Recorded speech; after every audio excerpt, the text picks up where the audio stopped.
فکذبوہما، قوم نے ان دونوں رسولوں کو جھٹلا دیا۔ فعززنا بثالث، ان دو رسولوں کی حمایت میں تیسرا رسول بھی ہم نے بھیجا۔ فقالوا انا الیکم مرسلون، انہوں نے کہا کہ ہم تمہاری طرف رسول بنا کر بھیجے گئے ہیں۔ قالوا ما انتم الا بشر مثلنا، قوم کا جواب بڑا جہالت پر مبنی تھا، بے معنی تھا، بھونڈا اور جاہل والا جواب۔ انہوں نے کہا ما انتم الا بشر مثلنا، ہم نے آپ کے طرف رسول، آپ تو ہماری طرح کے بندے ہیں۔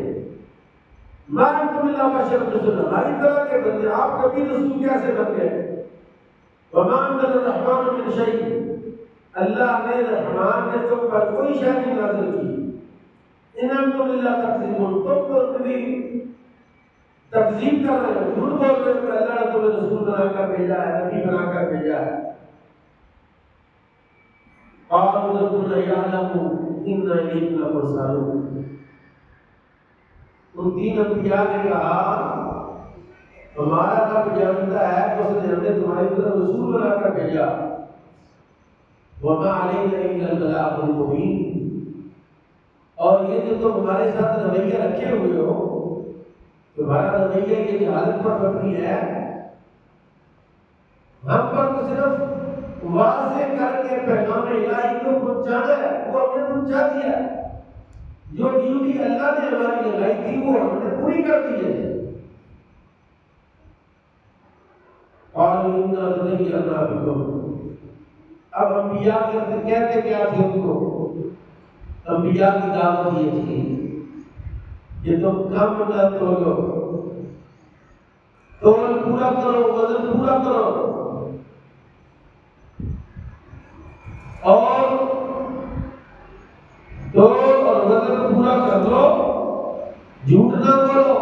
ملاوٹ نہ کرو، کاروبار میں سچائی کا دامن تھام کے رکھو، اور یہ ساری چیزیں ان کو بیان کی، ان کو بتائیں، ان کو سمجھائیں۔ انہوں نے کیا کیا؟ انہوں نے اس کو مداخلت سمجھا کہ یہ نبی اور یہ رسول ہمارے معاملات میں مداخلت کرتے ہیں، ہمیں کاروبار کرنے سے روک رہے ہیں، اور ہم ان کی وجہ سے ہمارا کاروبار متاثر ہو رہا ہے، لہذا ان سے جان چھڑاؤ۔ انہوں نے کہا الزام تم یہ کیا لگایا؟ اور یہ ہمارے سارے حالات کی خرابی کا سبب اور باعث آپ ہیں۔ نبیوں سے کہا، بدشگونی کی نبیوں سے، اور ساتھ دھمکی بھی دی کہ لائن تنتہو، اگر تم باز نہ آئے، ان کے جو مداخلت کر تمہارے کاروبار میں، ہماری مرضی ہم قابو ہو لے، لینے کے بعد اور دینے کے بعد اور جھوٹ بولنا، عیب والا سودا بے عیب کر کے بیچنا، سودا بیچتے ہوئے جو ہے وہ دینی اور شرعی باتیں کرنا، بتانا میں حاجی ہوں، میں نماز نہیں چھوڑتا، میں حرام نہیں کھاتا، عیب اور یعنی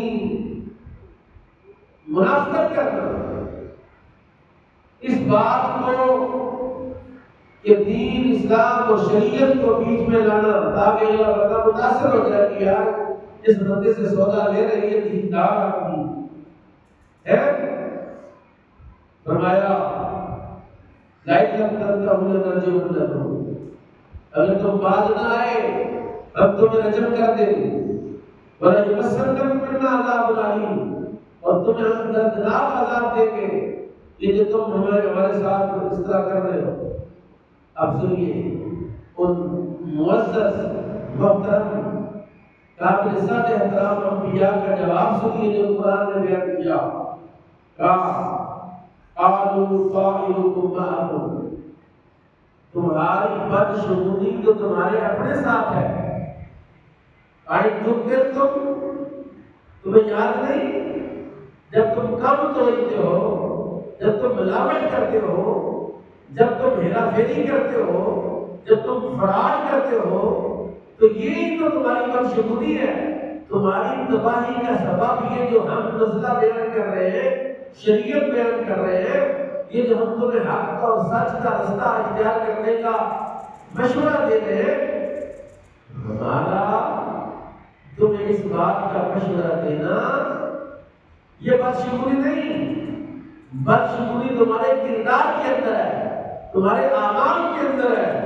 بل انتم قوم مسرفون، تم تو ایسی قوم جو اسراف کرتے ہو، اللہ کے حکم کو برکات کے برابر حیثیت نہیں دیتے،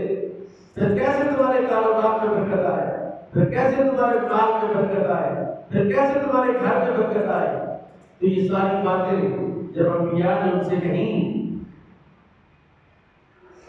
تو بتانے کا مقصد یہ تھا کہ یہ قرآن ہمیں یہ بات کہہ رہا ہے، اس بات کا سبق دے رہا ہے، اس بات کو ہمیں بیان کیا جا رہا ہے کہ بدشگونی لینا شرعاً جائز نہیں ہے۔ کیا ہے؟ قرآن کہتا ہے کل یصیبنا الا ما كتب اللہ لنا وهو مولانا، جو دکھ درد تکلیف ہمیں پہنچتی ہے وہ ہمارا اللہ ہے، جس نے ہمارے لیے دکھ لکھا، جس نے ہمارے لیے تکلیف لکھی، جس نے ہمارے لیے بیماری لکھی، جس نے ہمارے لیے پریشانی لکھی، اور وہ مولانا جس نے لکھی ہے وہ ہمارا مولا ہے، وہ ہمارا رب ہے، وہ 70 سے زیادہ ہمارے ساتھ پیار کرتا ہے، وہ کیسے کیوں کر ہمیں جو ہے وہ اس طرح کی چیزوں میں مبتلا کرے گا؟ وہ تو ہمارا خیر خواہ ہے، اور خیر خواہ حقیقی وہ اللہ ہے، اور تم ایسے ہی خام خواہ میں ہماری طرف ان باتوں کو منسوخ کر رہے ہو، اور خام خواہ میں ایسے ہی کہہ رہے ہو، تمہاری خرابیوں کا باعث تمہارا اپنا کردار ہے۔ چنانچہ قرآن نے یہ جگہ فرمایا ظہر الفساد فی البر والبحر بما کسبت ایدی الناس لیذیقہم ما عملوا، فرمایا ظاہر زمین میں، خشکی میں اور تری میں فساد برپا ہو گیا، فساد ظاہر ہو گیا، یہ بما کسبت ایدی الناس، ان لوگوں نے خود ہی یہ تباہی مچائی ہے، یہ فساد کی جڑ ان کا اپنا کردار ہے، ان کی اپنی سوچ ہے، ان کا اپنا نظریہ ہے، یہ جو کم بولتے ہیں یہ زمین میں فساد برپا کرتا ہے۔